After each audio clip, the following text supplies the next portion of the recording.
औज़ुबिल्लाहि मिनश्शैतानिर्रजीम बिस्मिल्लाहिर्रहमानिर्रहीम अस्सलामु अलैकुम वरहमतुल्लाहि वबरकातुहू। सॉरी, सूरह कसस है मेरे सामने और सूरह कसस की आयत नंबर 38 है, पारा नंबर 20 और रुकू नंबर 7 चल रहा है। सॉरी, मूसा अलैहिस्सलाम और फ़िरौन के मुज़ाकरात फ़िरौन के दरबार में चल रहे हैं और फ़िरौन ने मूसा अलैहिस्सलाम अल्लाह तबारक व तआला के हुक्म के मुताबिक मूसा और हारून अलैहिस्सलाम जब अल्लाह का पैगाम लेके फ़िरौन के दरबार में पहुँचे तो फ़िरौन ने उन्हें जादूगर करार दे दिया और ये कह दिया कि इस तरह की बातें हमने पिछली कई नस्लों से नहीं सुनी, ये तू ही है जो ऐसा कहे जा रहा है। मूसा अलैहिस्सलाम ने उसके जवाब में कहा कि ये अल्लाह जानता है कि कौन है, आप हिदायत में पर हैं या मैं हूँ, लेकिन ये बात यकीनी है कि जो हिदायत पर नहीं है वो ज़ालिम है और ज़ालिम का अंजाम अल्लाह तबारक व तआला अच्छा नहीं करेंगे और फलाह नहीं पाएगा, छुटकारा नहीं पाएगा जहन्नम की आग से या दुनिया के अजाब से।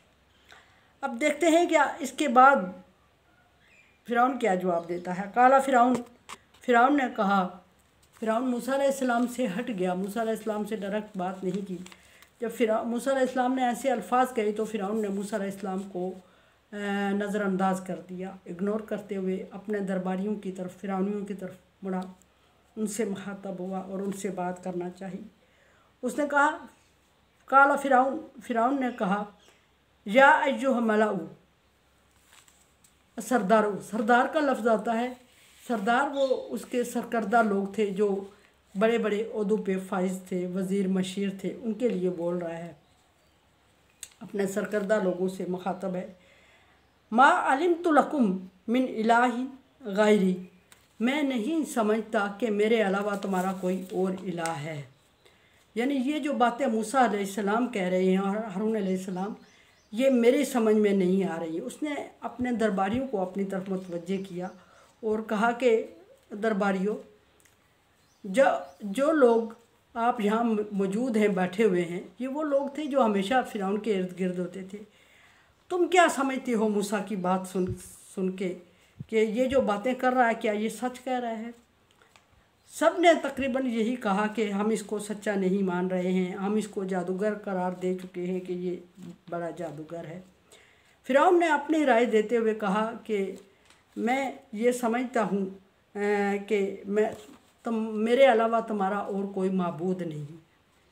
इसलिए उसने कहा कि वो जो एक टोला, एक ग्रुप जो फ़िरौन के साथ था, पूरा साइश ज़िंदगी गुजार रहा था, बहुत अच्छे इनामात और इकराम से नवाजता था। फ़िरौन ने उन्हें उस बहुत अच्छे ओहदों पे रखा हुआ था और हर तरह से अच्छी और अयाशी की ज़िंदगी गुजार रहे थे, बिल्कुल ऐसे जो उनके ख्याल के मुताबिक जन्नत की ज़िंदगी थी। उस तरह की आसाइशें उन लोगों को फ़िरौन ने दी हुई थी। और एक जो गरीब तबका था वो पिसा जा रहा था और वो कुछ लोग मूसा अलैहिस्सलाम की बात को, गरीबों में से कुछ लोग मूसा अलैहिस्सलाम की बात को सच भी मानने लग गए थे। और फ़िरौन को अंदाज़ा हो गया था कि ये जो मूसा पैगाम लेके आया है इसको सारे मानेंगे और आहिस्ता आहिस्ता करके मेरे पास से लोग हटते जाएंगे और मेरी बजाय मूसा अलैहिस्सलाम की बात पे यकीन करेंगे। लिहाजा उसने अपने दरबारियों को मुखातब करके सरदार कह के कहा कि तुम क्या समझ रहे हो जो मूसा तुम्हारे साथ बातें कर रहा है?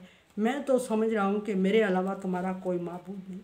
ज़ाहिर है वो फ़िरौन की दी हुई अनवा अक़साम की नेमतों से फ़ायदा उठा रहे थे, खा पी रहे थे और पिसे हुए तबके को मज़ीद पिसा जा रहा था फ़िरौन के हुक्म पे, और पिसने वाले वही फ़िरौनी थे जो आज पूरा साइश ज़िंदगी गुजार रहे थे। उसने कहा, फिर दूसरी बात कही, फ़िरौन ने ये कहा कि मैं नहीं समझता कि मेरे अलावा कोई और माबूद हो सकता है तुम्हारे लिए। दूसरी बात ये, आओ कि ली या हमान को उसने मुखातब किया कि हमान उसका ख़ास वज़ीर था, भाई था फ़िरौन का।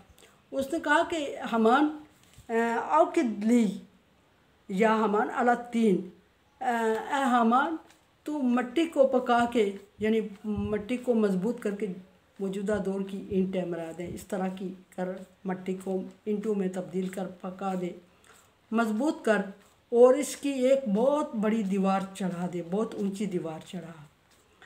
अब ये बात करने के बाद सारे हैरान थे कि मिट्टी को पका के फ़िरौन ने दीवार चढ़ाने का हुक्म दिया, इसका मकसद क्या है। फ़िरौन ने खुद ही वाज़े कर दिया इसका मकसद।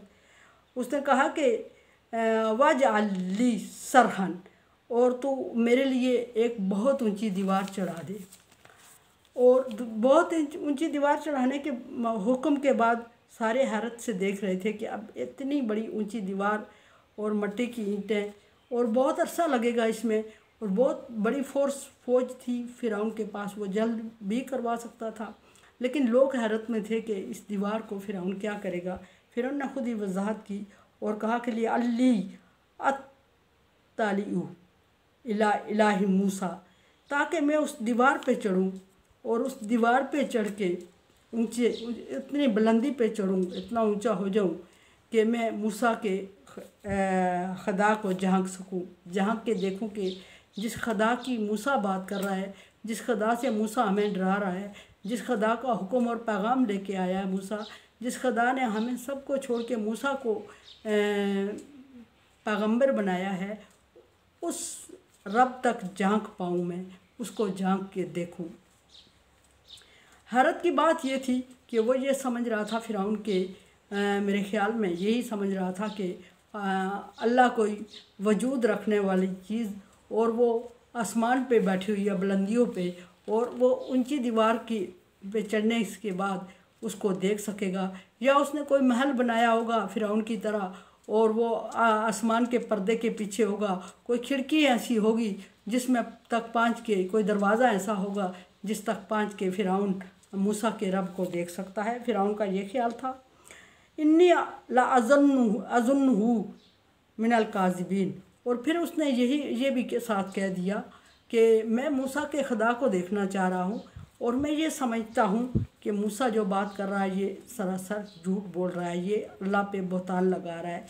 आया उसका ख्याल ये था कि कोई वजूद, कोई हस्ती ऐसी है जो मूसा को ये हुक्म और ये ऑर्डर दे रही है, और या मूसा अपनी तरफ से कह रहा है।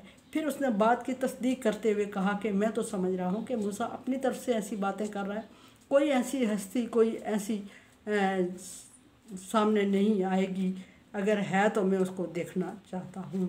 अब ये बड़ी हैरत की बात थी और कम अक्ली थी कि वो ये समझ रहा था फ़िरौन कि जो मूसा को हुक्म दे रहा है वो ऐसा वजूद रखता होगा, जो मूसा का इलाह है, जो मूसा का रब है, जो मूसा का खुदा है, वो ऐसा वजूद रखता होगा, या किसी ऐसी जगह पे बैठा होगा जहाँ मेरी पहुँच हो सकती है, या ऐसा वजूद रखता होगा जिसको मैं देख सकता हूँ, मैं समझ सकता हूँ। और अगर ऐसा ना हुआ, मैंने वो दीवार ना फलांगी, मैंने झांक के ना देखा, मुझे नज़र ना आया, तो यकीनन मूसा झूठा है। और मुझे लगता भी ऐसा ही है कि ये झूठ बोल रहा है। कुरान समझें, देखें, समझिए और सब्सक्राइब करें और सदका जारिया में मेरा साथ दें।